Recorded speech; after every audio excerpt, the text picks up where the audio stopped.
আমার হাতে এই যে বুশগুলো আপনারা দেখতে পাচ্ছেন, হয়তো মেকানিক ভাইরা চিনতে পারতেছেন, বাইকার ভাইরা চিনতে পারতেছেন না। এগুলো হচ্ছে ব্যাক চেসিস বুশ।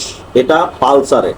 আর পালসারের ব্যাক চেসিস বুশ যদি খারাপ হয় তাহলে পিছন সাইড কাঁপাকাঁপি করে, যেটা ব্যালেন্সটা বাইকের নষ্ট হয়ে যায়। তো এই ব্যালেন্স সম্পর্কে একটা ভিডিও চ্যানেলে দেওয়া আছে, চাইলে চ্যানেলটা সাবস্ক্রাইব করে রাখতে পারেন, অথবা চ্যানেলে ঢুকে সেটা দেখতে পারেন পিছন সাইড কেন কাঁপাকাঁপি করে, ব্যালেন্স নষ্ট হয়।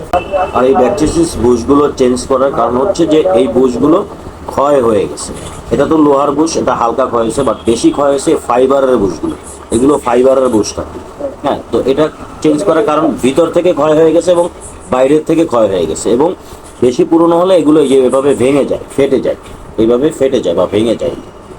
তো এই কারণে কিন্তু পিছন সাইডটা ব্যাক চেসিসটা কাঁপাকাঁপি করে, যার ফলে ব্যালেন্সটা কন্ট্রোলিংটা ঠিকমতো পাওয়া যায় না। যদি বিশেষ করে পালসারে এই সমস্যা হয়, যে কোনো মোটরসাইকেলে যদি এই সমস্যা হয়, তাহলে অবশ্যই ব্যাক চেসিস বুশগুলোকে চেক করাবেন, সেগুলো ভালো আছে নাকি খারাপ আছে।